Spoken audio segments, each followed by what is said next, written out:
ওই যে বানরের কিচ্ছার মতো। বানর দুই বিড়াল পিঠা চুরি করেছে। পিঠা চুরি করে এখন একটা ছিল পিঠা চুরি করছে দুইজনে মিলে। এখন দুইজনে খুব ঝগড়া লাগছে, এই রুটি পিঠা নিবে কে, কে কতটুকু নিবে, এটা নিয়ে ঝগড়া। দুইজনে আবার একমত হয়েছে, ঠিক আছে এই বিষয়টা আমরা ঝগড়া না করে আমাদের যিনি সবচেয়ে বেশি জানাশোনা পণ্ডিত মানুষ বানর, তার কাছে যাই, উনি একটা ফয়সালা করে দিবে। বানর বললো যে হ্যাঁ খুব ভালো কাজ করেছো, এটা তো ফয়সালা করে দেওয়া আমার দায়িত্ব, মুরব্বী হিসেবে এটা আমার দায়িত্বের মধ্যেই পড়ে। ঠিক আছে, একটা দাড়িপাল্লা আনো।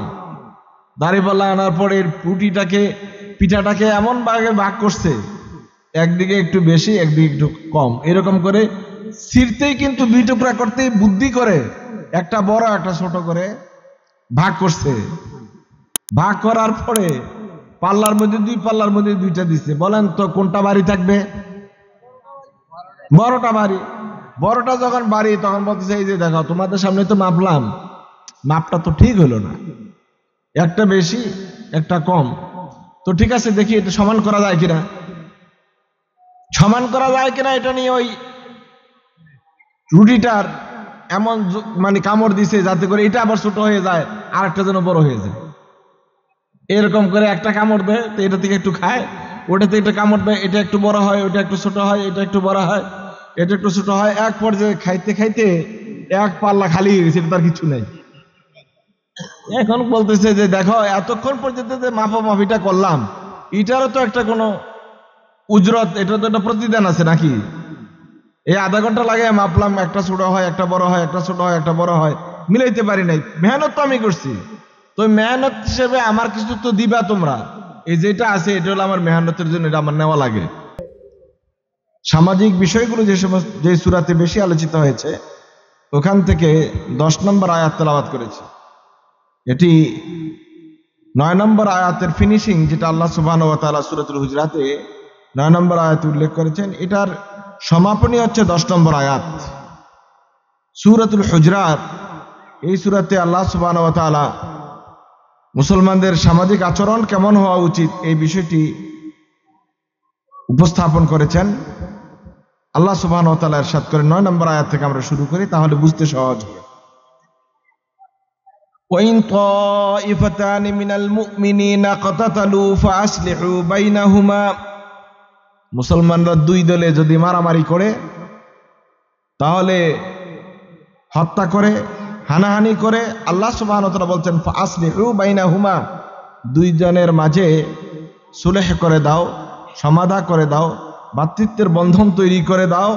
ফাইন বাগাত ইহদাহুমা আলাল উখরা, যদি একটি দল আরেক দলের উপরে প্রভাবিত করে অথবা তাদের উপরে বাগাওয়াত করে, তাহলে ফাকাতিলুল্লাতী তাবগী হাত্তা তাফিআ ইলা আমরিল্লাহ, যারা ন্যায় ফয়সালা মানে না, বিচার ফয়সালা মানে না, বাড়াবাড়ি করে, তাদের বিরুদ্ধে তোমরা লড়াই করো। হাত্তা তাফিআ ইলা আমরিল্লাহ, যতক্ষণ না পর্যন্ত আল্লাহ তাআলা নির্দেশ কার্যকরী না হয়। ফাইন ফাআত ফাসলিহু বাইনাহুমা বিল আদল, যদি তাদের মধ্যে মীমাংসা পরিপূর্ণভাবে মীমাংসা এসে যায়, তাহলে তোমাদের কাজ হলো আসলিহু বাইনাহুমা বিল আদল, ন্যায় নিষ্ঠার সহিত তাদের মধ্যে পরস্পরের মারামারি হানাহানি মিটিয়ে দেওয়ার চেষ্টা করো। ওয়াকসিতু, ন্যায় বিচার করো। ইন্নাল্লাহা ইউহিব্বুল মুকসিতিন, আল্লাহ সুবহানাহু ওয়া তাআলা ন্যায় বিচারকারীদেরকে পছন্দ করেন। সমাজে চলতে গেলে দ্বন্দ্ব আছে না নাই? মারামারি আছে না নাই? এই বংশের লোক ওই বংশের সাথে মারামারি আছে না নাই? এগুলি গ্রামে আরো বেশি হয়। আমরা যারা গ্রামে থাকি আমাদের মধ্যে ইগো কাজ করে, আমরা সরকার বাড়ির লোক, আমরা ভূঁইয়া বাড়ির লোক, আমরা চৌধুরী বাড়ির লোক, এইভাবে কিন্তু আমরা একটা বলয় তৈরি করি, আর এখান থেকে কিন্তু ঝগড়ার সূত্রপাত হয়। কথা ঠিক কিনা বলেন? আমরা সবাই কিন্তু আমাদের জনশক্তির উপরে, অর্থের উপরে আমরা তাওয়াক্কুল করি, আল্লাহর উপর কিন্তু তাওয়াক্কুল করি না। ভরসা আল্লাহর উপরে না, ভরসা হলো জনবলের উপরে, ভরসা হলো টাকার উপরে, ভরসা হলো ক্ষমতার উপরে। আর এটা করেই কিন্তু আমরা পরস্পর ঝগড়া মধ্যে লিপ্ত হয়ে যায়। আল্লাহ তাআলা বলছেন যখন এমন হয় দুটা মুমিনের দল ঝগড়ায় লেগে যায়, ফাসলিহু বাইনাহুমা, তাদের মধ্যে সুলহে করার দেওয়ার জন্য মিলমিশ করে দেওয়ার দায় দায়িত্ব তোমাদের। আর এটা করবে ন্যায় বিচারের ভিত্তিতে এবং মানুষের মাঝে যেন কোনো রকমের ফায়সালার ক্ষেত্রে পরস্পরের উপরে কোনো জুলম হয়ে না যায়, এই বিষয়টি লক্ষ্য রাখতে আল্লাহ সুবহানাহু ওয়া তাআলা বলেছেন। আমাদের দেশে বিচার ফায়সালা হয় আলহামদুলিল্লাহ, সবাই খারাপ এরকম না। কিছু মানুষ আছে যারা বিচার ফায়সালায় গেলে নিজের কিছু ক্ষতি হলেও জিনিসটা একটা সুষ্ঠু সমাধান করার চেষ্টা করে, এমন লোক আছে না? এমন ভালো মানুষ আছে না? আল্লাহ রাসূল সাল্লাল্লাহু আলাইহি ওয়াসাল্লাম হাদিসে তাদের খুব প্রশংসা করেছেন। যাদের দ্বারা একটা ঝগড়া মীমাংসা হয়ে যাবে, আল্লাহ সুবহানাহু ওয়া তাআলা তাদের যে কি সুমহান ফায়দা উল্লেখ করেছেন, রাসূলুল্লাহ সাল্লাল্লাহু আলাইহি ওয়াসাল্লাম এই ব্যাপারে আমাদেরকে উৎসাহিত করেছেন। নিজের ক্ষতি হলো আরেকজনকে কি করে দেওয়া, ফায়সালা করে দেওয়া। উল্টাটাও হয়, ঠিক না? কথা বলেন না কেন? উল্টাটা হয়নি? ওই যেই দলে টাকা বেশি দেয়, যে পার্টি টাকা বেশি দেয়, ফায়সালা তার পক্ষে হয়। এরকম ঘুষখোর, এরকম দুর্নীতিবাজ, এরকম জালেম বিচারক আছে না নাই? আছে। ওই যে বানরের কিচ্ছার মতো, বানর দুই বিড়াল পিঠা চুরি করেছে। পিঠা চুরি করে, এখন একটা ছিল পিঠা, চুরি করছে দুইজনে মিলে। এখন দুইজনে খুব ঝগড়া লাগছে, এই রুটি পিঠা নিবে কে, কে কতটুকু নিবে, এটা নিয়ে ঝগড়া। দুইজনে আবার একমত হয়েছে, ঠিক আছে এই বিষয়টা আমরা ঝগড়া না করে আমাদের যিনি সবচেয়ে বেশি জানাশোনা পণ্ডিত মানুষ বানর, তার কাছে যাই, উনি একটা ফায়সালা করে দিবে। বানর বললো যে হ্যাঁ, খুব ভালো কাজ করেছো, এটা তো ফায়সালা করে দেওয়া আমার দায়িত্ব, মুরব্বী হিসেবে এটা আমার দায়িত্বের মধ্যেই পড়ে। ঠিক আছে, একটা দাঁড়িপাল্লা আনো। দাঁড়িপাল্লা আনার পরে রুটিটাকে, পিঠাটাকে এমন ভাগ করছে, একদিকে একটু বেশি একদিকে একটু কম, এরকম করে ছিঁড়তেই কিন্তু দুই টুকরা করতেই বুদ্ধি করে একটা বড় একটা ছোট করে ভাগ করছে। ভাগ করার পরে পাল্লার মধ্যে পাল্লার মধ্যে দুইটা দিচ্ছে। বলেন তো কোনটা বাড়ি থাকবে? বড়টা বাড়ি। বড়টা যখন বাড়ি, তখন বলতেছে এই যে দেখো, তোমাদের সামনে তো মাপলাম, মাপটা তো ঠিক হলো না, একটা বেশি একটা কম, তো ঠিক আছে দেখি এটা সমান করা যায় কিনা, সমান করা যায় কিনা এটা নিয়ে ওই রুটিটার এমন মানে কামড় দিছে যাতে করে এটা আবার ছোট হয়ে যায় আর একটা যেন বড় হয়ে যায়। এরকম করে একটা কামড় দেয়, তো এটা থেকে একটু খায়, ওটা থেকে একটা কামড় দেয়, এটা একটু বড় হয়, ওটা একটু ছোট হয়, এটা একটু বড় হয়, এটা একটু ছোট হয়। এক পর্যায়ে খাইতে খাইতে এক পাল্লা খালি হয়ে গেছে, তার কিছু নেই। এখন বলতেছে যে দেখো, এতক্ষণ পর্যন্ত যে মাপামাপিটা করলাম, এটারও তো একটা কোনো উজরত, এটা তো একটা প্রতিদান আছে নাকি? এই আধা ঘন্টা লাগে মাপলাম, একটা ছোট হয় একটা বড় হয়, একটা ছোট হয় একটা বড় হয়, মিলাইতে পারি নাই। মেহনত তো আমি করছি, তো মেহনত হিসেবে আমার কিছু তো দিবা তোমরা। এই যেটা আছে এটা হলো আমার মেহনতের জন্য, এটা আমার নেওয়া লাগে, এটা হলো মূল।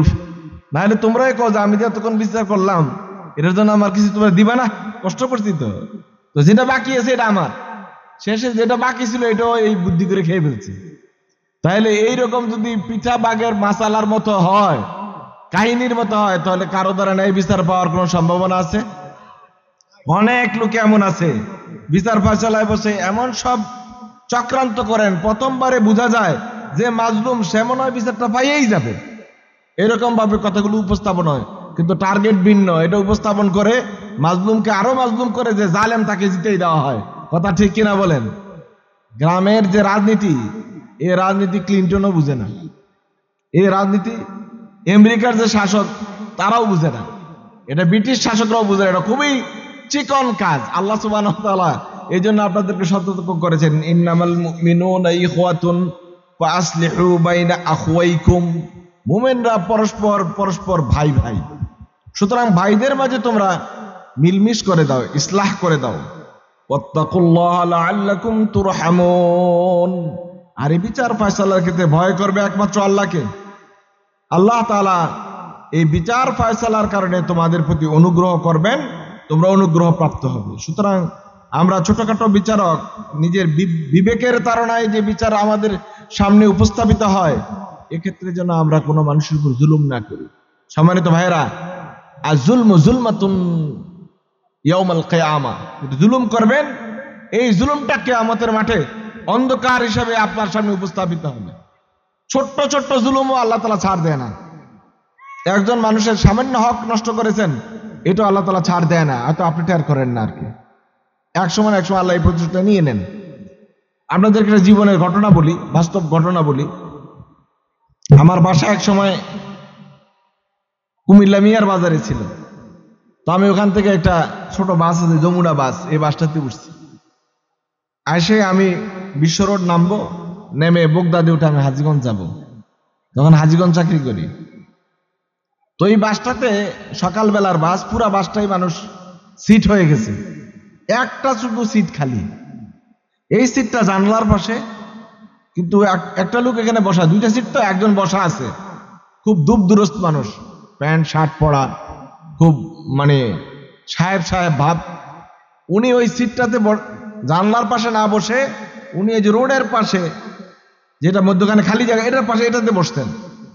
একটা লোক উঠলো, এই লোকটা ছোটখাটো ব্যবসা করে। আপনারা দেখবেন গ্রামে তো আসে, এই লোকগুলি গ্রামে সাধারণত ঘুরে, কিছু চুরি বেচে, কিছু এখানে ঝুনঝুনি বিক্রি করে, সামান্য খেলনা টেলনা বিক্রি করে, এরকম কিছু মানুষ আছে না?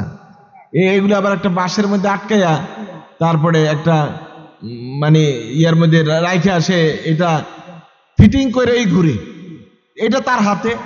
সে জানালার কাছে গেলে কিন্তু এটা নিয়ে বসতে পারে না, কারণ ওই চিপারের ভিতরে এটা ঢুকান যায় না, অনেক বড় তো, মোটামুটি ঢুকান যায় না। তো লোকটা বারবার বলতেছে, স্যার আপনি যদি একটু জানালার কাছে বসতেন, তাহলে আমি সিটটাতে বসা আমার মালটা একটু ধরে রাখতে পারি। বারবার বলার পরেও সে ওই জায়গাটাতে যায় নাই, এই জায়গাটা ছাড়ে নাই, সে ওই জায়গায় বসা, ওই জায়গায় বসা। এই কন্ট্রাক্টর হেল্পার সবাই বলে যে, ভাই আপনি একটু সইরা বসে না। আমি তো বলি যায় না কা ভিতরে, ভিতরে যাক, আমি তো জায়গা দিয়ে রাখছি। অথচ জায়গা দিল, তার যাওয়ার সুযোগ নাই, যেহেতু তার হাতে একটা ওই যে আপনার বিক্রির যে মালামালগুলি, এগুলি নিয়ে আসলে যাওয়া সম্ভব না। সম্ভব না দেখে বলতেছে সে যায় না কেন। আর ওই লোক যাইতে পারে না দেখে বলতেছে, স্যার আপনি একটু যান, তাইলে আমি একটু বসতে পারি। রাস্তাটা একেবারে কম না, ধরেন 10-15 কিলোমিটার জায়গা, এই পুরা রাস্তাটা লোকটা দাঁড়িয়ে দিয়েছে, লোকটা বসতে পারে নাই। তা আমি খেয়াল করলাম যে এই লোকটা কোথায় যায়, মানে আমি তো আমার বাসে উঠবো, পরে আমি যে বাসে উঠছি বুগদাদে, ওই লোকটাও কিন্তু ওই বাসে উঠছে। কোন লোকটা উঠছে? ওই ঝুনঝুনি ওলা না, এটি তো নামে গেছে, উঠছে যে প্যান্ট শার্ট পরে সাপ, উনি উঠছে। উঠার পরে লালমাই পার হয়ে গেছে। এই বাসের সিস্টেমটা এখনো চালু আছে, মানে নির্দিষ্ট জায়গা ছাড়া এটা থামায় না, টাকা দিলেও থামাইবে না, এমনকি পুরা ভাড়া দিলেও থামাইবে না, গাড়ি থাইমা থাকলেও আপনাকে থামাইবে না, নামাইবে না। সে তার স্টেশন ছাড়া কোনো যাত্রী নামায় না। ধরুন জাম পড়ছে, তো জ্যাম পড়লে তো আপনি নামে দিতে না, নামতে দিবে না। ওই নির্দিষ্ট কাউন্টারে যেখানে তার, ওখানে নামতে হবে, এর বাইরে নামার কোনো আইন নাই। হলে ওই ড্রাইভার হেল্পার তারা সাসপেন্ড হয়ে যায়, এই জন্য তারা এটা কখনোই করে না। তো ওই লোক এটাতে উঠছে, আসলে সে যাবে বরুড়া, তো বরুড়ার বাসে না উঠবে, ভুল করে উঠছে কিসের বাসে, উল্টা হাজীগঞ্জের বাসে উঠে গেছে, চাঁদপুরের বাসে উঠে গেছে, তাও বগদাদের মতো বাসে উঠে গেছে ভুল করে। লালমাই যখন পার হইয়া বরুড়ার রাস্তা পার হইয়া চাঁদপুরের দিকে যাচ্ছে, তখন ওই লোকের হুশ হয়েছে, যারা আমি তো জামু বরুড়া এখান থেকে যাইতেছি মানে চাঁদপুরের দিকে। এখন তার কান্দাকাটি কে দেখে, সে তো, ভাই আমার পায়ে ধরে আমার নামাই দেন, ড্রাইভার ভাই আমার পায়ে ধরে নামাই দেন, আমার একটু বাসা, আমি আমার সময় নষ্ট। আমি যতই চিৎকার করছে, এরা বলছে কোনো সুযোগ নাই, ভাড়া দিতে হবে প্রথম স্টপেজ মুজাফফরগঞ্জ পর্যন্ত 80 টাকা ভাড়া, আগে 80 টাকা ভাড়া দেন, নামবেন মুজাফফরগঞ্জ, এর মধ্যে আর কোনো কথা আমরা শুনবো না। কান্নাকাটি চিল্লাচিল্লি যাই করছে, এই কন্ট্রাক্টর হেল্পাররা তারে নিয়ে মুজাফফরগঞ্জ বাজারে নামাইছে, 80 টাকাও ভাড়াও নিছে, আবার উল্টা 80 টাকা লাগবে। কত গেছে কন? 160 টাকা গেছে অতিরিক্ত ভাড়া, মধ্যে হইলো কান্দাকাটি, পায়ে ধরা, এগুলো ফাও বোনাস।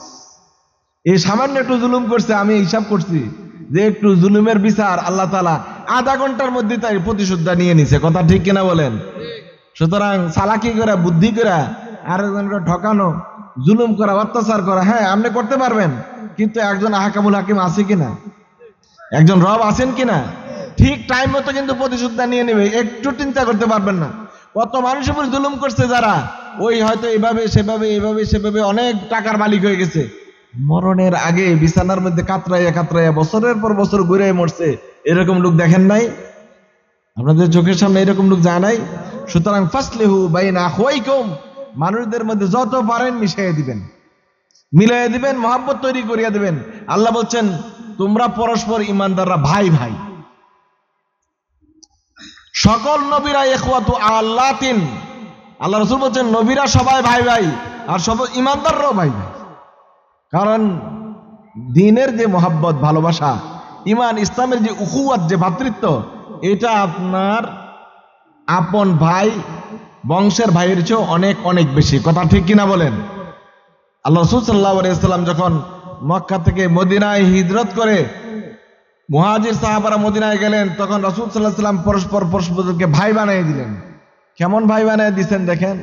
একজনের দুইজন স্ত্রী আছে, বলছে ভাই এই দুইটা আমার স্ত্রী, যেই মহিলা তোমার কাছে সুন্দর লাগে, তাকে তুমি পছন্দ করো, বিয়ে করতে চাও, আমি তাকে তালাক দিয়ে তোমার সাথে বিয়ে দেওয়ার ব্যবস্থা করে দিই।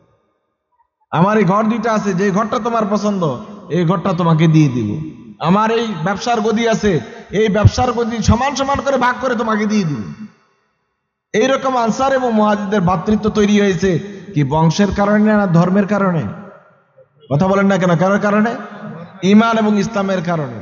সুতরাং আপনারা, আমরা যারা এক সমাজে বসবাস করি, আমরা সবার মাঝে একটা বড় মহাব্বত, ভালোবাসা হলো উখুওয়াত, ভ্রাতৃত্ব হলো ইসলামের ভিত্তিতে ভ্রাতৃত্ব।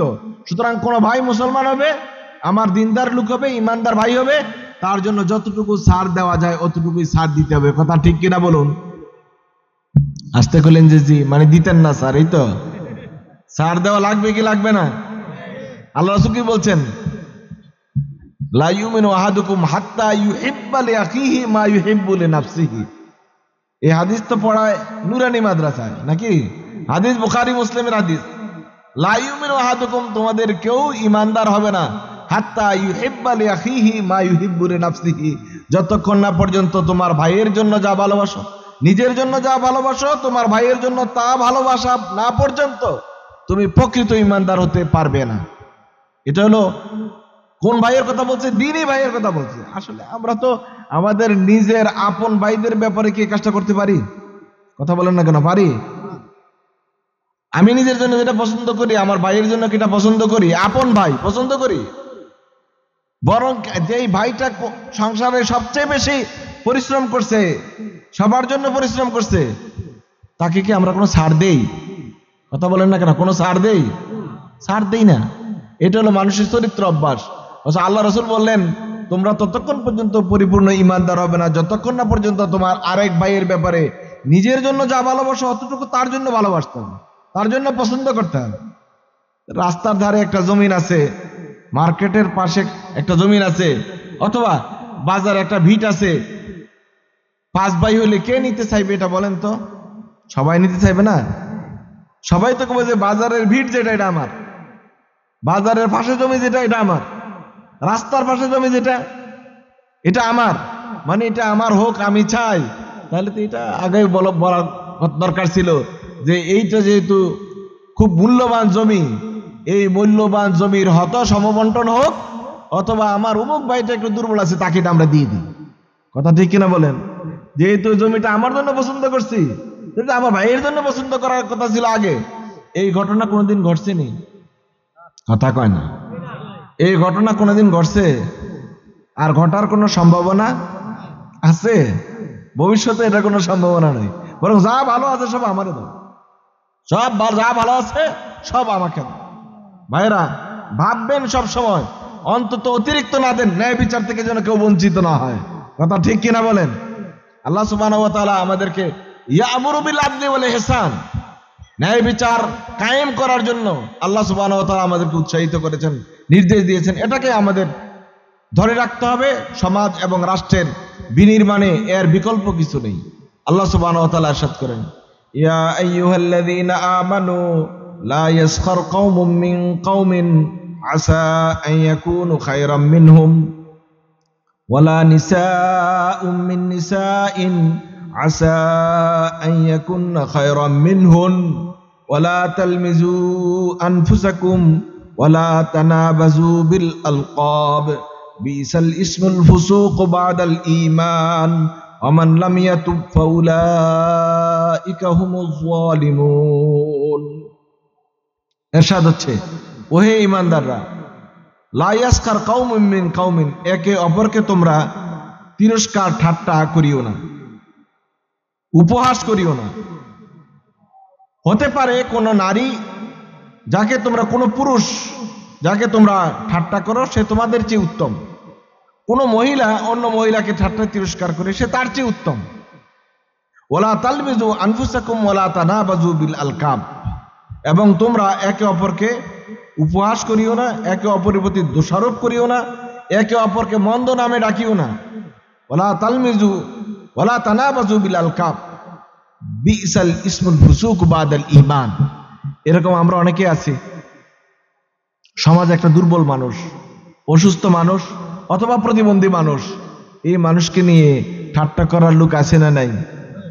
সে একটু কানে কম শুনে তার একটা বাজে একটা মানে সম্বোধন করলেন, একটা লোক তার পায়ে সমস্যা, হাঁটতে কষ্ট হয়, তাকে বাজে একটা উপাধি দিয়ে দিলেন, এরকম লোক আছে না নাই? আল্লাহ রাসূল আল্লাহ সুবহানাহু ওয়া তাআলা এই কাজগুলি করতে নিষেধ করেছেন। আমাদের দেশে এগুলোর প্রচলন আছে। আমরা ইমানদার হিসেবে আরেক ভাইকে ছোট করে দেখতে পারি না। সে প্রতিবন্ধী, ইচ্ছা করে হয় নাই, আল্লাহ তাআলা তাকে করেছেন। তাকে তিরস্কার করা, ঠাট্টা করা, উপহাস করা, প্রক্ষান্তরে আল্লাহ তাআলাকে উপহাস করা, ঠিক কিনা বলুন?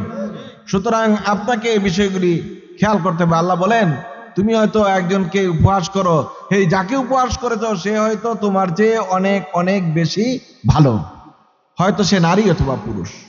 হযরতে বেলাল রাদিয়াল্লাহু তাআলা আনহু একদম কুচকুচে কালো ছিলেন, মাথার চুল কোঁকড়ানো ছিল, তিনি হাবশী গোলাম ছিলেন, কিন্তু তার মর্যাদা কি, সে যে মর্যাদায়, তিনি যে মর্যাদায় পৌঁছেছেন, এই মর্যাদায় কি কুরাইশদের বড় বড় নেতারা বুঝতে পেরেছিল? উতবা, সাইবা, রাবিয়া, আবু জেহেল, আবু লাহাব, এদের নাম আপনারা শুনেছেন, তাদের জীবনী আপনারা জানেন না। এরা এক একজন বিলিয়নার ছিল, কোটি কোটি ডলারের মালিক ছিল এরা।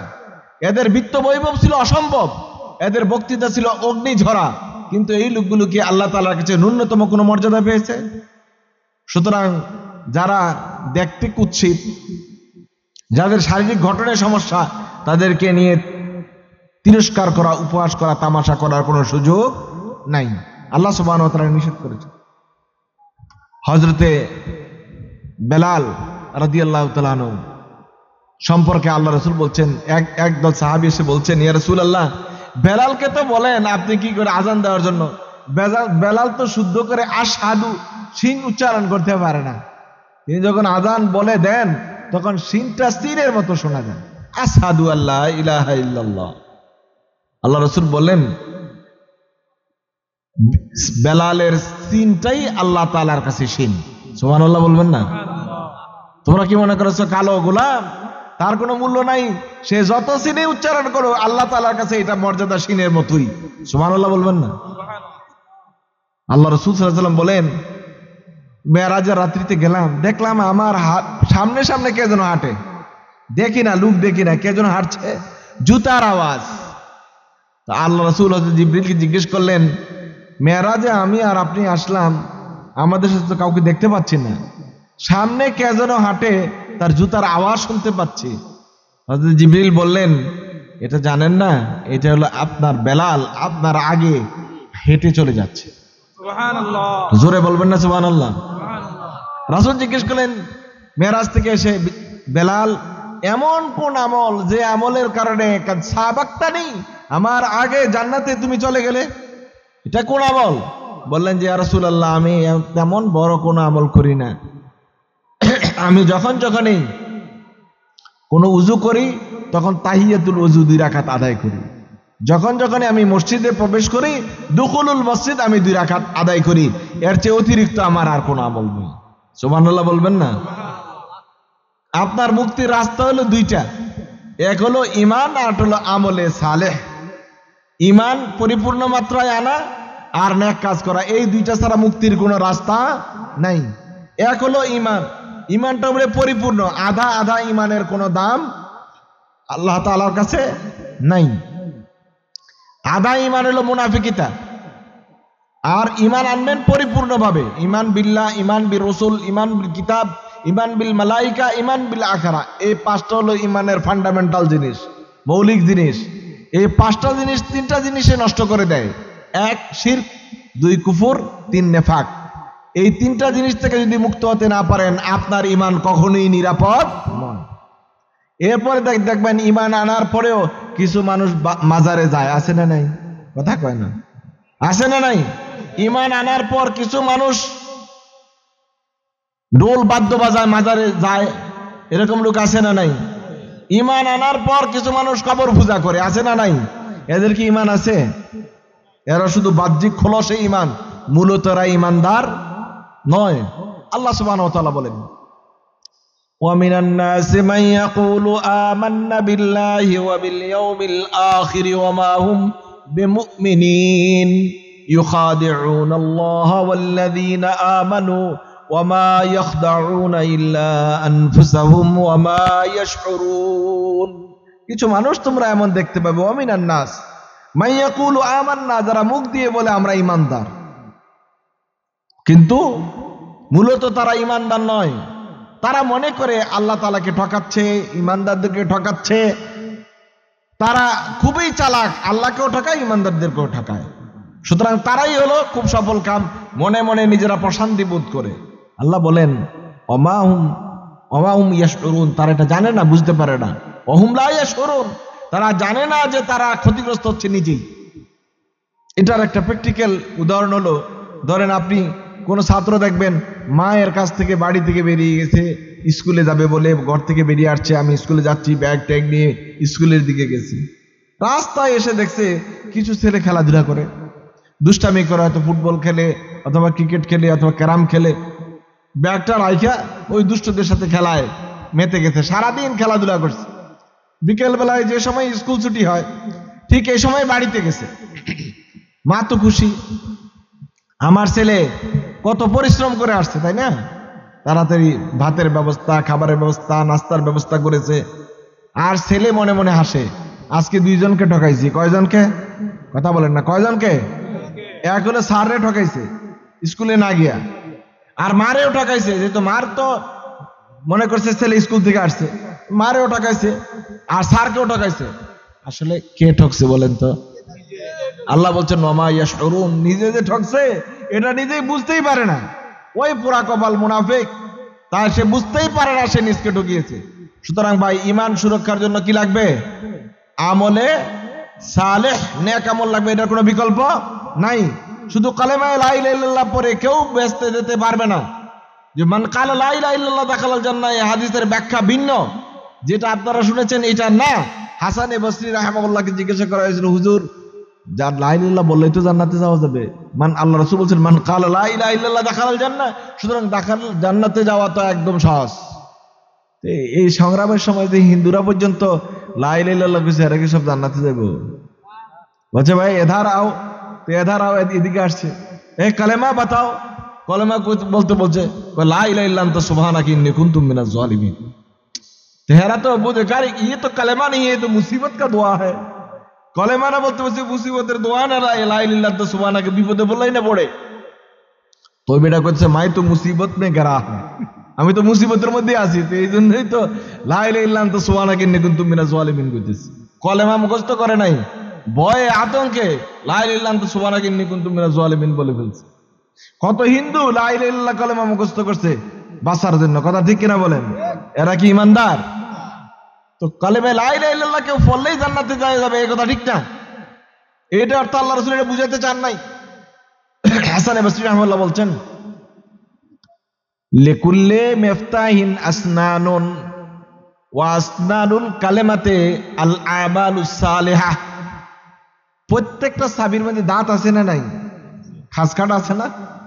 তো হাসান বসরি বলেন লা ইলাহা ইল্লাল্লাহ যেটা একদম সোজা, এটার মধ্যে খাসকাটা নাই, এই লা ইলাহা ইল্লাল্লাহ দিয়ে জান্নাতের দরজা খোলার কোনো সুযোগ নাই। কারণ যে কোনো তালা খুলতেই চাবির মধ্যে কি থাকবে? দাঁত থাকবে, খাস থাকবে। খাস নাই যে এটা কোনো চাবি না, এটা হলো একটা লোহার দণ্ড, এটা দিয়ে কি তালা খোলা যায়? সুতরাং আমলে সালেহ ছাড়া জান্নাতের দরজা খোলার কোনো রাস্তা নাই। কিছু মানুষ কি কয়, আমলের মতো আমল একবার করলেই হয়, নামাজের মতন আমল জীবনে একবার করলেই হয়। এরকম লোক আছে না আমাদের দিকে? এদিকেও আছে। আমলের মতো আমল, নামাজের মতো নামাজ একবার পড়লেই সারে, এটা বলে। এইটা ভুলেও কয় না যে খাওয়ানোর মতন খাওয়ানো একবেলা খাইলেই চলে, এটা কইছেনি কোনোদিন? পাগল হইলেও মাথা খারাপ না, পাগল হইলেও মাথা খারাপ না, কারণ হে জানে যে এই কথা বললে তো মরণ ছাড়ার কোনো উপায় নাই, আমলে সালে ছাড়া জান্নাতে যাওয়া যাবে না। ওই ভন্ডেরা কিন্তু আবার দলিল দেয় কোরআনের আয়াত দিয়ে, কি বলে জানেন? উবুদু রাব্বাকা হাত্তা ইয়াতিয়াকাল ইয়াকিন, তুমি তোমার রবের ইবাদত করতে থাকো, ইকিন আইসা গেলে আর ইবাদত লাগবে না। হের ইকিন আইসা গেছে, হের আর ইবাদত লাগে না। এই ইকিন অর্থ বিশ্বাস, ইকিন অর্থ ঈমান নয়। ইয়াকিন শব্দের অর্থ ইবনে আব্বাস রাদিয়াল্লাহু তাআলা আনহু তাফসীর করেছেন, নিজ ব্যাখ্যা করেছেন, উবুদু রাব্বাকা হাত্তা ইয়াতিয়াকাল ইয়াকিন, আল ইয়াকিন ওয়াল মাউত। তাতে তাফসীর কি দাঁড়ালো? আল্লাহ তাআলার ইবাদত করতেই থাকো মৃত্যু আসা পর্যন্ত। ইমানের স্কুলে ভর্তি হওয়া যায়, ছুটি নেওয়া যায় না। কথা কি বুঝাইতে পারছি? ইমানের স্কুলে ভর্তি হওয়া যায়, ছুটি নেওয়া, যে ছুটি একটাই রাস্তা, আপনি মরে যাওয়া। আপনি মরে গেছেন, আপনার ছুটি। আর না হয় আমলে সালে থেকে মুক্তির কোনো রাস্তা নাই। যতক্ষণ সুস্থ ততক্ষণ দাঁড়াইয়া নামাজ পড়বেন, দাঁড়াইয়া পড়তে পারেন না বসে পড়বেন, বসে পড়তে পারেন না শুয়ে পড়বেন, শুয়ে পুরা নড়াচড়া করতে পারেন না ইশারা নামাজ পড়বেন। মাফের কোনো কথা আসেনি এখানে, মাফের কোনো লাইন গার্ড আছে? কোনো লাইন নেই, বরং যতক্ষণ পর্যন্ত শ্বাস ততক্ষণ পর্যন্ত ইবাদত। এটা অর্থ কোরআনের আয়াতের এই অর্থ, উবুদু রাব্বাকা হাত্তা ইয়াতিয়াকাল ইয়াকিন, তোমার রবের ইবাদত করেই যাবে একেবারে মৃত্যু পর্যন্ত। রাসূল আকরাম সাল্লাল্লাহু আলাইহি ওয়াসাল্লাম একবারে মৃত্যুর পূর্ব মুহূর্ত পর্যন্ত আল্লাহ তাআলার ইবাদতে মাশগুল ছিলেন। সুবহানাল্লাহ বলবেন না? সম্মানিত ভাইরা, হাদিস সহিহ বুখারী কিতাবুল মাগাজি বাবু কাইফা কানা ওয়াফাতিন নবী সাল্লাল্লাহু আলাইহি ওয়াসাল্লাম, আল্লাহ রাসূল সাল্লাল্লাহু আলাইহি ওয়াসাল্লামের মৃত্যুটা কেমন ছিল এর বর্ণনা হযরত আয়েশা সিদ্দিকা রাদিয়াল্লাহু তাআলা আনহা নিজে দিয়েছেন। তিনি বলেছেন, আল্লাহ রাসূল যখন অসুস্থ হয়ে গেলেন চরমভাবে, চৌবাচ্চায় পানি আনা হলো। আল্লাহ রাসূল বারবার দুটো হাত কবজি পর্যন্ত চৌবাচ্চার পানিতে ডুবিয়ে দিলেন, আর এটা দিয়ে বারবার তার মুখমণ্ডল আল্লাহ রাসূল সাল্লাল্লাহু আলাইহি ওয়াসাল্লাম মুছে দিচ্ছিলেন, আর বলছিলেন, ইয়া আয়েশাতু ইন্না লিল মাউতি সাকারাত, ইয়া আয়েশাতু ইন্না লিল মাউতি সাকারাত, হে আয়েশা, মৃত্যুটা অনেক কষ্টের, আর আমি নবী মুহাম্মদ সাল্লাল্লাহু আলাইহি ওয়াসাল্লাম এখন এই কষ্টটা ভোগ করতেছি। সুবহানাল্লাহ বলবেন না? আল্লাহ রাসূল যদি নিজে মৃত্যুর কষ্ট অনুভব করে, আপনি কি মরার সময় কষ্ট পাবেন কি পাবেন না? কথা বলে না, পাবেন কি পাবেন না? সাকরাতুল মাউত এমন হবে যেটার কথা জীবনে কোনোদিন আপনি কিয়ামতের মাঠে আপনি পুনরায় উত্থিত হওয়ার পর, বাস হওয়ার পর আপনি ভুলবেন না মৃত্যুর যন্ত্রণাটা কত কঠিন। সাকারাতুল মাউত। হয়তো আয়েশা বলেন, মাতান নবী সাল্লাল্লাহু আলাইহি ওয়াসাল্লাম বাইনা হাকিনাতি ওয়া যাকিনাতি, আমি নবী মুহাম্মদ সাল্লাল্লাহু আলাইহি ওয়াসাল্লাম আমার থুতনি আর আমার এই গলার এই কণ্ঠনালীর হাড়ের মধ্যখানে মাথা রেখে নবী মুহাম্মদ রাসূলুল্লাহ সাল্লাল্লাহু আলাইহি ওয়াসাল্লাম ইন্তেকাল করেছেন। দেখেছি রাসূল সাল্লাল্লাহু আলাইহি ওয়াসাল্লামের মৃত্যুকালীন সময়ে কতটা কষ্ট অনুভব করেছেন।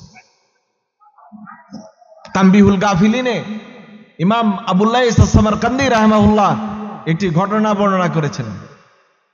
হযরতে ঈসা আলাইহিস সালাতু ওয়াস সালামের সময়, ঈসা আলাইহিস সালাতু ওয়াস সালাম একটা বড় মুজিজা ছিল, তিনি মৃত মানুষকে জীবিত করতে পারতেন।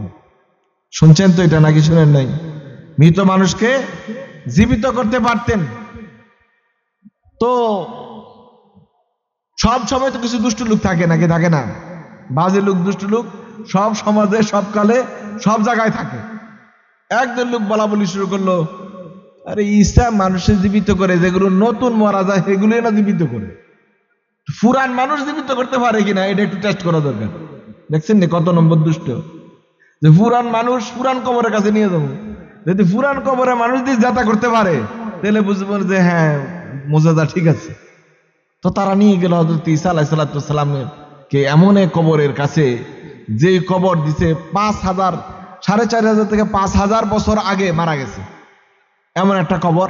এটা হযরতে সাম ইবনে নূহ আলাইহিস সালাতু ওয়াস সালাম, নূহ আলাইহিস সালাতু ওয়াস সালামের ছেলে, বড় ছেলে সাম, এই সামের কবরের কাছে নিয়ে গেছে।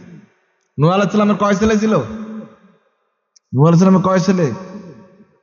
ওনার মোট ছেলে ছিল 4 জন, হাম, সাম, ইয়াফেস, আরেকটার নাম কি কথা কয় না, আর শেষটার নাম কি কেনান। ওই যে এটা তো সবার মুখস্থ, এটা তো মুখস্থ না থাকার কোনো কারণ নাই। মুখস্থ করছেন একটা নাম, যে হযরতে নূর ছেলে হইলে কেনান, এটা মুখস্থ করছেন। এটা তো সবচেয়ে দুষ্ট, এটার নাম কি জন্য মুখস্থ করছেন? হাম, সাম, ইয়াফেস, কেনান। বড় ছেলে হাম, সাম 2 নম্বর, 3 নম্বর হলো ইয়াফেস, আর একদম দুষ্ট যেটা বাজে পার্টির লিডার ছিল, এটার নাম হলো কেনান। এই কেনান পানিতে ডুবে মারা গেছে, তারপরেও আল্লাহ তাকে নবীর ছেলে হিসেবে মাফ দেয় নাই। হযরতে হামের কবর, সামনে হামের কবরের কাছে নিয়ে বলতেছে এটা হামের কবর। ঈসা আলাইহিস সালাম বলছে এটাকে জীবিত করতে পারলে বোঝা গেল যে তোমার কিছু পুঁজিপাতি আছে। নতুন নতুন কবরের মরাযাতা করা তো এটা স্বাভাবিক ব্যাপার। 5000 বছর আগের একটা কবরের কাছে নিয়ে টেস্ট করতেছে।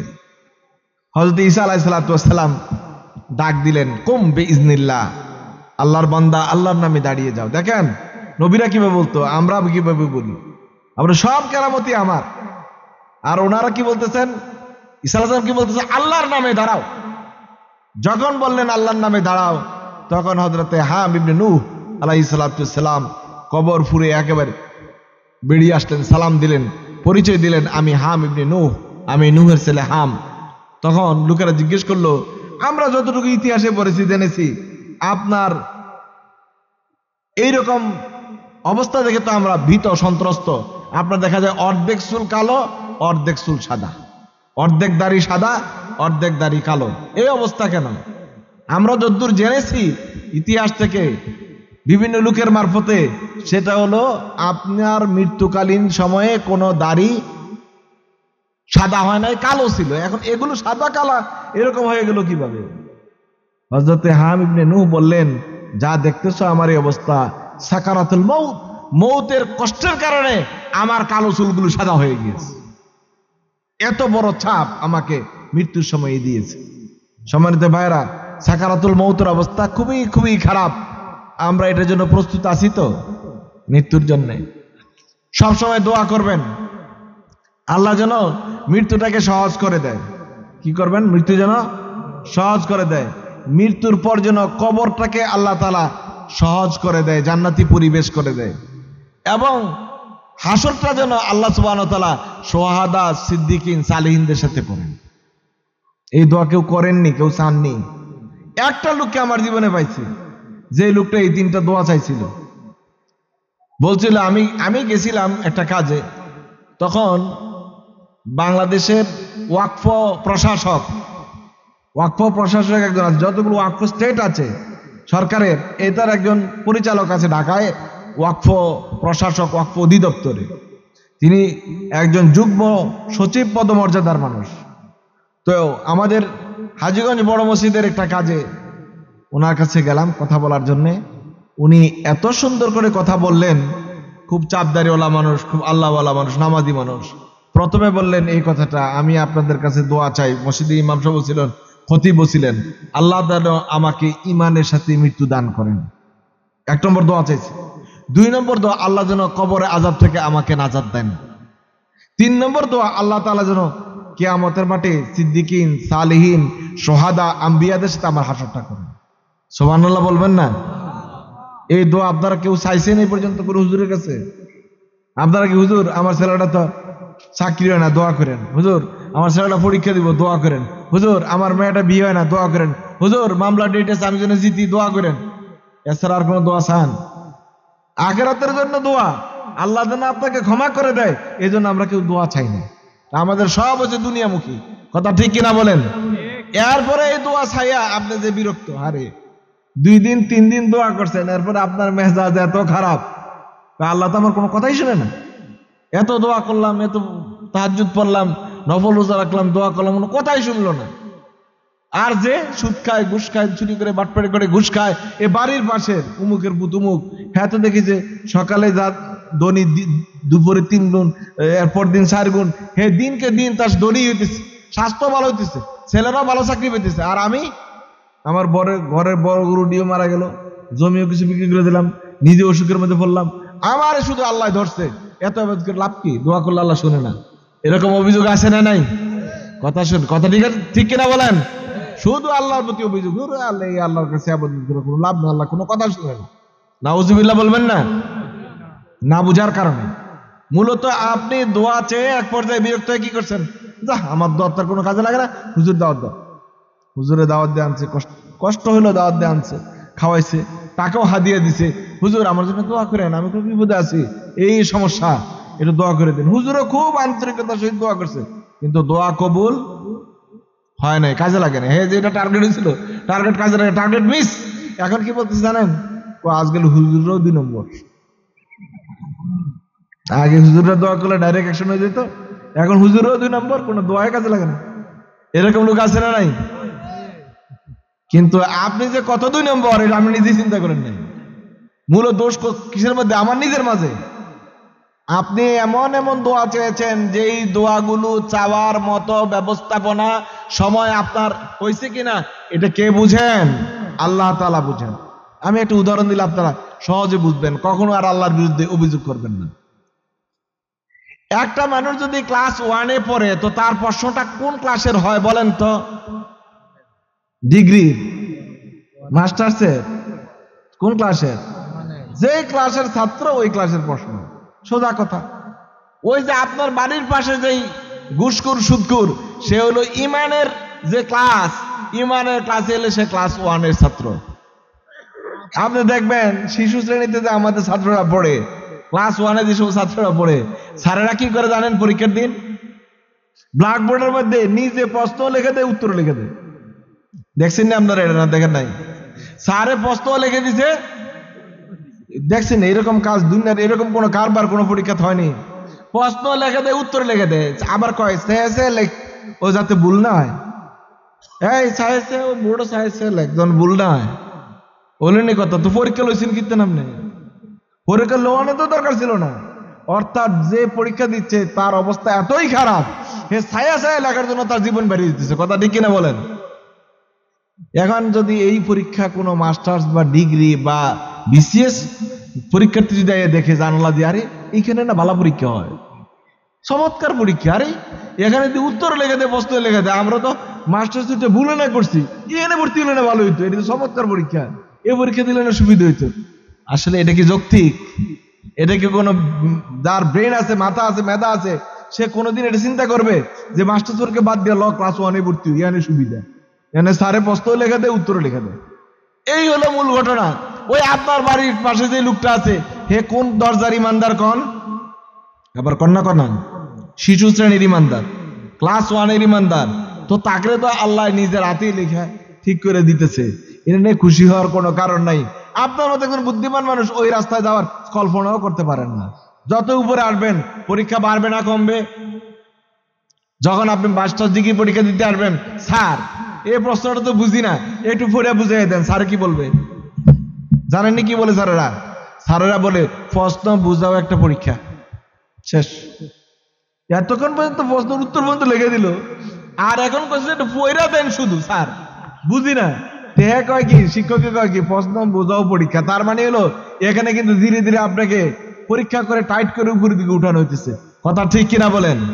আপনি নামাজ পড়েন, তাহাজ্জুদ পড়েন, নফল ইবাদত করেন, ইমানের দরজা আপনার উপর দিকে উঠতেছে। পরীক্ষা সহজ হবে না কঠিন হবে? কথা কন না কেন? পরীক্ষা সহজ হবে না কঠিন হবে?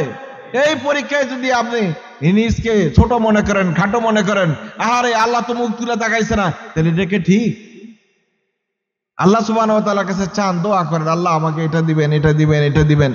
চাওয়া মানে কি? আবদার করা, মানে একটা আবেদন করা, একটা আরজ করা। এই আবেদন করার জন্য একটা টাইম লাগে, বয়স লাগে, উপযুক্ততা লাগে। এটা কোনোটাই চাইলেন না। আপনি এমন এক জিনিস আল্লাহর কাছে চাইছেন যে এটা পাওয়ার সময় এখন না। উদাহরণ দিলে বুঝবেন। আপনার ছোট বাচ্চা আছে, নাতি আছে ঘরে,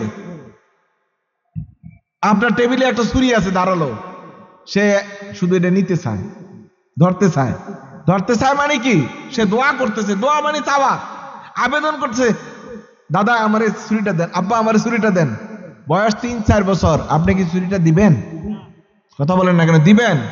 কেন? সে তো আবেদন করছে, তো দোয়া করছে, সে তো চাইছে, তাকে দিবেন না কেন? আপনি জানেন এই বয়সে এই ছুরি ব্যবহারের যোগ্যতা সে অর্জন করে নাই, এই ছুরি এখন দিলে তার জন্য ক্ষতি হবে না উপকার হবে? ক্ষতি হবে। সুতরাং তার এই সময়ে ছুরি দেওয়া যাবে না। বয়স যখন 15, 16, 20 হয়ে গেছে, আপনি নিজে ডাইকে আন না, ছুরিটা হাতে ধরাই দিছে, নে এটা নিয়ে কোনো কাজ করলে কর, ছুরিটা তুই রাখলি। তার দায়িত্বে ছুরি দিয়ে দিতেছেন, এতক্ষণ পর্যন্ত তার ছুরি ধরতে দেন না, আর এই বয়সে এসে তার দায়িত্বে ছুরিটা নিয়ে রাখ, মানে হেরে পুরা মালিক বানিয়ে দিচ্ছেন। তার মানে এখন আপনি নিশ্চিত এই ছুরি তাকে দিলে তার কোনো ক্ষতি হওয়ার সম্ভাবনা নাই। দোয়া তো একটা করছেন, এই দোয়া পূরণ করলে আপনার উপকার হবে না ক্ষতি হবে এটা কে জানেন? আল্লাহ জানেন। তো আল্লাহ তাআলা ঠিক টাইম মতোই আপনার দোয়াটা পূরণ করে দিবেন। আফসোস করার কোনো কারণ নাই, ভয় পাওয়ারও কোনো কারণ নাই। আমরা হতাশ হয়ে যাই, একটু দোয়া করি। হযরত ইব্রাহিম দোয়া করেছিলেন, রব্বানা ওয়াবাস ফীহিম রাসূলাম মিন আনফুসিহিম ইয়াতলু আলাইহিম আয়াতিহি ওয়া ইউযাক্কিহিম ওয়া ইউআল্লিমুহুমুল কিতাবা ওয়াল হিকমাহ। আল্লাহ সুবহানাহু ওয়া তাআলার কাছে দোয়া করেছে, আল্লাহ এমন একটা রাসূল চাই যে কিতাব হিকমাত পড়বে, পাঠ করবে, উম্মতকে হেদায়েতের পথ দেখাবে, এমন একটা রাসূল যেন আমার বংশে হয়। এই দোয়া করেছেন 3 থেকে 3,500 বছর আগে, আল্লাহ তাআলা কবুল করেছেন। এই 3,000 বছর পরে নবী মুহাম্মদুর রাসূলুল্লাহ সাল্লাল্লাহু আলাইহি ওয়া সাল্লামকে তারই বংশে, কুরাইশ বংশে আল্লাহ সুবহানাহু ওয়া তাআলা জন্ম দিয়েছেন। সুবহানাল্লাহ বলবেন না? তো 3,000 বছর পর্যন্ত তো উনি দোয়া করে গেছে, কবুল হয়েছে। 3,000 বছর পরে হযরত ইব্রাহিমকে আল্লাহর উপর রাগ করেছেন, বারবার বলছে আল্লাহ আমাকে একটা সন্তান দেন, একটা ছেলে দেন, একটা ছেলে দেন। 80 বছর পর্যন্ত দোয়া করার পরে আল্লাহ তাআলা কবুল করেছে। আপনি কয় বছর পর্যন্ত দোয়া করে আল্লাহর উপরে রাগ হইছেন বলেন তো? কয়দিন চাওয়ার পর রাগ হইলেন বলতে পারবেন সময়টা? না, পারবেন না। 1-2 দিন পরে, 2-1.5 মাস দোয়া করে আপনি মেহনত হয়ে গেছেন। হযরত ইব্রাহিম তো 80 বছর দোয়ার পর সন্তান প্রাপ্ত হয়েছে। এবং তখন ফেরেশতারা যখন লূত আলাইহিস সালামের বাড়িতে যাচ্ছিল, সূরা আল কাসাস, সূরা আল হুদ এখানে আল্লাহ তাআলা বর্ণনা করেছেন। লূতের বাড়িতে যাওয়ার সময় হযরত ইব্রাহিমের বাড়ি হয়ে যাচ্ছিলেন, বললেন যে ইব্রাহিম আমরা তো আপনার কাছে এসেছি একটা সুসংবাদ দেওয়ার জন্য। ফেরেশতাদেরকে দেখে হযরত ইব্রাহিম বুঝতে পারলেন না, চিনতে পারলেন না যারা ফেরেশতা, সুন্দর সুন্দর মানুষ। এরকম মেহমান ওনার বাড়িতে প্রায়ই আসে। আজকে যে মেহমানগুলো আসছে এটা একটু এক্সট্রা, কিন্তু তিনি মনে করলেন মেহমান তো মেহমানই, তাড়াতাড়ি গেলেন,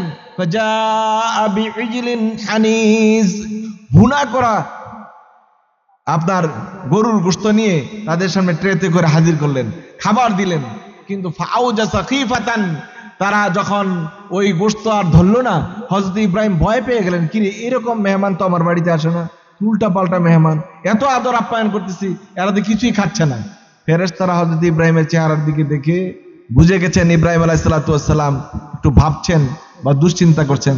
তারা বলে ফেললেন, আমরা খাওয়ার জন্য আসি নাই, আল্লাহ সুবহানাহু ওয়া তাআলা ফেরেশতা আমরা এসেছি আপনাকে একটা সুসংবাদ দেওয়ার জন্য, আল্লাহ তাআলা আমাদেরকে পাঠিয়েছেন আপনার কাছে। সুবহানাল্লাহ বলবেন না? কত বছর পরে সুসংবাদ পেয়েছেন? 80 বছর পরে। বললেন যে আপনার একটা ছেলে হবে। হযরত ইব্রাহিমের স্ত্রী ওই পর্দার ফাঁকে ওখানে দাঁড়ানো ছিল, তিনি হেসেই ফেললেন, বললেন আর আসেনি কোনো কথা, আমার চুল পেকে গেছে, দাড়ি পেকে গেছে, আমার স্বামী মুরমুরে হয়ে গেছে, আমার সব চুল সাদা হয়ে গেছে, এখন আমার ঘরে ছেলে হবে, আর আসেনি কোনো কথা। ফেরেশতারা বললেন আপনি যাই বলেন না কেন ঘটনা এইটাই ঘটবে। এবং আল্লাহ সুবহানাহু ওয়া তাআলা হযরতে ইসহাকের আগে নাম রেখে দিয়েছেন, তোমার পরে যে ছেলেটা হবে, তোমার ঘরে যে ছেলেটা হবে, এই ছেলেটার নাম ইসহাক। শুধু এইটাই না, ওয়ামি ওয়ারাই ইসহাক ইয়াকুব, আর তোমার পরে ইসহাকের একটা ছেলে হবে, তোমার নাতি হবে, ওটার নাম হবে ইয়াকুব। কোরআনের অন্য জায়গায় আল্লাহ বলছেন ওয়া ইয়াকুব নাফিলাতাল লাক, এতদিন পর্যন্ত ছেলেই হয় না, আর এখন যখন দেয়া শুরু করছে ছেলে তো দিছেই দিছে, ছেলেটাকে নাতি পর্যন্ত বোনাস। সুবহানাল্লাহ বলবেন না? আরে ছায়া ধৈর্য ধরেন না রে ভাই, একটু চান না, ছায়া ধৈর্য ধরেন, এত তাড়াহুড়া করলে আল্লাহ তাআলা তো সময় মতো দেবেন। আর আল্লাহ সুবহানাহু ওয়া তাআলা দোয়া বিভিন্ন টাইপে, বিভিন্ন অবস্থায় আল্লাহ কবুল করেন। কোনটা খুব দ্রুত, কোনটা 1-2 বছর, কোনটা 10-15 বছর, কোনটা 80-90 বছর, কোনটা 1000-1000 বছর। আল্লাহ তাআলা এইভাবে স্টেপে স্টেপে দোয়া কবুল করেন। এই ধরনের হাদিস বর্ণনা করা আছে সহিহ বুখারী, কিতাবুল মাগাজি, সহিহ বুখারী আল্লাহ রাসূল সাল্লাল্লাহু আলাইহি ওয়াসাল্লাম বাবুল ইস্তিসকা, ওখানে হাদিস বর্ণনা করা আছে, রাসূলুল্লাহ সাল্লাল্লাহু আলাইহি ওয়াসাল্লামের দোয়াও কোন সময় দেরি হতো, আর কোন সময় বলার আগেই কবুল হতো। আল্লাহ রাসূল সাল্লাল্লাহু আলাইহি ওয়াসাল্লাম 3 বছর ধরে টানা দোয়া করেছেন, হয়তো ওমরকে আল্লাহ তাআলা ইমানের মালিক বানিয়ে দিক, অথবা আল্লাহ সুবহানাহু ওয়া তাআলা মানে আবু জেহেলকে ইমানদার বানিয়ে দিক। তো আল্লাহ সুবহানাহু ওয়া তাআলা এই দোয়াটা কবুল করেছেন 3 বছর পরে। সুবহানাল্লাহ বলবেন না? আল্লাহ রাসূল তো অস্থির হয়ে যান নাই, দোয়া করতেই থেকেছেন।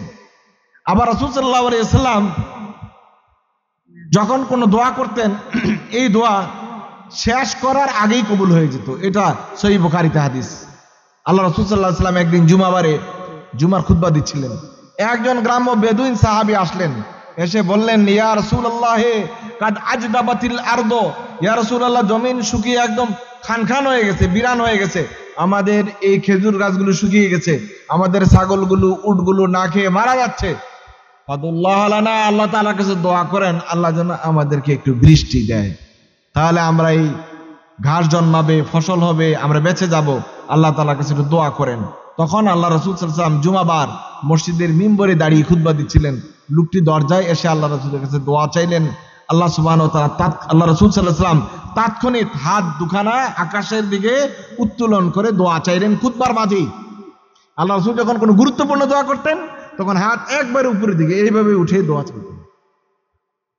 আল্লাহ রাসূল এমন ভাবে দোয়া করলেন, রাসূল গায়ে সাধারণত চাদর জড়িয়ে রাখতেন বেশি সময়, জুব্বা খুব কম সময় পড়তেন। এত জোরে এত উপরে হাত উঠাইছেন, সাহাবীরা বলছেন হাত্তা রাইনা বায়াদা ইবতাইহি, আল্লাহ রাসূল সাল্লাল্লাহু আলাইহি ওয়াসাল্লামের বগলের সাদা অংশটুকু পর্যন্ত আমরা দেখতে পেয়েছি, এতটুকু হাত উঠিয়েছেন। আর আল্লাহ রাসূল দোয়া করলেন, আল্লাহুম্মা আনজিল আলাইনা গায়সান মুগীসান মারিআন মুরিআন নাফিআন গায়রা দাররিন আজিলান গায়রা আজিলিন রাইসিন মুমরিন নাবাতি, আল্লাহুম্মা ইসকি ইবাদাকা ওয়া বাহাইমাকা ওয়ানজিল রাহমাতাকা ওয়াহি বালাদাকাল মাইয়িত। এটা হলো বৃষ্টি হওয়ার দোয়া, হাদিস সহিহ বুখারী। আল্লাহ রাসূল সাল্লাল্লাহু আলাইহি ওয়াসাল্লাম দোয়া করলেন, আল্লাহুম্মা আনজিল, হে আল্লাহ আপনি নাজিল করুন, আলাইনা আমাদের জন্য, গায়সান মুগীসান মারিআন মুরিআন নাফিআন গায়রা দাররিন, আমাদের জন্য উপকারী বৃষ্টি দেন, যেন আমরা পরিতৃপ্ত হয়ে যাই, আমাদের জন্য ক্ষতিকর কোনো বৃষ্টি দিবেন না। বৃষ্টি চাইছে, এখন এসিড বৃষ্টি হলে তো সব পুরে মারাই যাবে, তো লাভ কি বৃষ্টি দিয়ে? নাফিআন গায়রা দাররিন, লবণ বৃষ্টি হলে সব জ্বলে যাবে, সুতরাং লবণের বৃষ্টি দিবেন না, এসিড বৃষ্টি দিবেন না, নাফিআন উপকারী বৃষ্টি দিন। আজিলান গায়রা আজিলিন, এখন এই দেন, দেরি করবেন না। রাইসিন মুমরিন নাবাত, আল্লাহুম্মা ইসকি ইবাদাকা ওয়া বাহাইমাকা ওয়ানজিল রাহমাতাকা, আপনি বৃষ্টি দেন, আপনার এই পুরা খালকে, সৃষ্টিকে আপনি শান্ত করে দেন, এই চতুষ্পদ জানোয়ারদের বাঁচার ব্যবস্থা করেন। ওয়াহি বালাদাকাল মাইয়িত, এই মৃত পদ জনপদকে আপনি আবার জীবিত করুন পানি দিয়ে, বৃষ্টি দিয়ে, মেঘমালা দিয়ে। আল্লাহ রাসূল এই দোয়া, সাহাবী বলেন আল্লাহ রাসূল দোয়া করে হাত নামাতেও পারেন নাই, দোয়া শেষও করতে পারেন নাই। একবারে রৌদ্র জল দিন ছিল, খুব মারাত্মক সূর্যের তাপ ছিল, মুহূর্তের মধ্যেই আকাশ মেঘে মেঘে ছেয়ে গেল, এমন ভাবে বৃষ্টি শুরু হলো, এই বৃষ্টি চললো টানা 1 সপ্তাহ। তো এটা দেরি হয়েছে নি কবুল হইতে? কত দেরি হয়েছে? আল্লাহ রাসূল মিম্বর থেকে নামতে পারে নাই, বৃষ্টি শুরু, আর এই বৃষ্টি চলেছে টানা কতদিন? 1 সপ্তাহ। পরবর্তী জুমায় আবার ওই বেদুইন এসেছে, ইয়া রাসূলুল্লাহ কি দোয়া করলেন, বৃষ্টি এত বৃষ্টি হয়েছে, কোথায় আমাদের এই তাবু টাবু সব ভাষায় নিয়ে গেছে, আমরা তো বড় বিপদে আছি, তা আমাদের জন্য একটু দোয়া করেন, আল্লাহ যেন বৃষ্টিটা বন্ধ করে দেয়। আল্লাহ রাসূল আবার এই মিম্বরে দাঁড়ানো, হাত দুখানা উত্তোলন করলেন, রাসূল দোয়া করলেন, আল্লাহুম্মা আনজিল হাওয়ালাইনা ওয়ালা আলাইনা, আল্লাহুম্মা আনজিল হাওয়ালাইনা ওয়ালা আলাইনা, আল্লাহুম্মা আনজিল আলাল উয়ুনে ওয়াল আকামে ওয়াল আবারে ওয়া মানাবিতিশ শাজার, হে আল্লাহ আমাদের উপর আর বৃষ্টি দিয়েন না, আমাদের আশেপাশে বৃষ্টি দেন, বন জঙ্গলে দেন, ওই সাগরে দেন, ঝর্ণায় দেন, আমাদের উপর আর বৃষ্টি দিবেন না। এই দোয়া করা, এটা হলো বৃষ্টির দোয়া, বন্ধ হওয়ার দোয়া। দোয়া তো দোনোটা জানতে হবে, তাবিজ একটা দিলে তো হবে না, 2 রকমের দোয়াই জানতে হবে, কোনটা দিলে বৃষ্টি হয়, কোনটা দিলে বন্ধ হয়। তা আল্লাহ রাসূল এই দোয়াটা যখন করলেন, রাবি হাদিস বলছেন সাথে সাথে এই মেঘ পূর্ণ আকাশ পরিষ্কার হয়ে গেল, রৌদ্র করুজ্জ্বল রৌদ্র উঠলো এবং আমরা এই রোদ পোহাতে পোহাতে বাড়ি চলে গেলাম। সুবহানাল্লাহ বলবেন না? তো দোয়াটা একটু দেরি হয় নাই, 1 সেকেন্ডও কোনো দেরি নেই। আল্লাহ রাসূল বলেন, লিকুল্লি নাবিয়্যিন দাওয়াতুন মুস্তাজাবা, প্রত্যেক নবীদেরই আল্লাহ সুবহানাহু ওয়া তাআলা এমন দোয়া রেখেছেন যেই দোয়াটা করলে আল্লাহ তাআলা এটা আর ফেরত দেন না। প্রত্যেক নবীর এক একটা দোয়া আছে, যেই দোয়াটা, নবীদের দোয়া তো এমনিই কবুল হয়, তো একটা বিশেষ দোয়া আছে যেটা আল্লাহ তাআলা কখনোই ফেরত দেন না। আমারও এরকম একটা চান্স আছে। কাদ ইখতাবাতু লি উম্মতি ইয়াউমাল কিয়ামা, এটা গোপনে রেখে দিছি, এটা এখনো কাজে লাগাই নাই। কিয়ামতের দিন আল্লাহ তাআলার কাছে আমার যে গুনাহগার উম্মত আছে এদেরকে জাহান্নাম থেকে মুক্তি দেওয়ার জন্য আল্লাহর কাছে এই দোয়াটা চাইব। সুবহানাল্লাহ বলবেন না? রাসূলের মহব্বত যদি করেন লাভ এটাই, রাসূলকে যদি ভালোবাসেন লাভ এটাই, রাসূলের শাফাআতে বেহেশতে যাওয়ার সুযোগ সম্ভাবনা আছে। আল্লাহ তাআলা আল্লাহ রাসূলের শাফাআত আমাদের সবাইকে নসিব করুক, আমরা সবাই বলি আমিন। সম্মানিত ভাইরা, যেই দোয়াটা দুনিয়ায় কবুল হয় নাই, আপনি মনে করছেন হারে কই করলাম দোয়া, যেই কপাল সেই মাথা, কোনো কাজে লাগে নাই, তারা আফসোস করার কোনো কারণ নাই। আল্লাহ রাসূল বলেন এই দোয়াগুলিও আল্লাহ তাআলা সংরক্ষণ করেন রফি দারাজাতের জন্য, আখিরাতে আপনার মর্যাদা বৃদ্ধির জন্য আল্লাহ তাআলা এই দোয়াগুলোকে সংরক্ষণ করেন। সুবহানাল্লাহ বলবেন না? তাহলে দোয়া কখনো বিফলে যায় না। আল্লাহ সুবহানাহু ওয়া তাআলা বলেছেন উদুনি আস্তাজিব লাকুম, দোয়া চাও আর দোয়া গ্রহণ করার, এই দোয়া কবুল করার দায়ভার আমি আল্লাহ সুবহানাহু ওয়া তাআলার। একটা দুইটা টুকটাক দোয়া করে আল্লাহ তাআলার উপর কখনো বিরক্ত হবেন না। মক্কায় মনোবাক্যে আল্লাহ সুবহানাহু ওয়া তাআলার কাছে চাইবেন, আল্লাহ কখনো হাত ফেরত দেয় না। আল্লাহ সুবহানাহু ওয়া তাআলা আমাদের সবাইকে বুঝার আমল করার তৌফিক দান করুক। আমিন ওয়া আখিরু দাওয়ানা আনিল হামদুলিল্লাহি রাব্বিল আলামিন।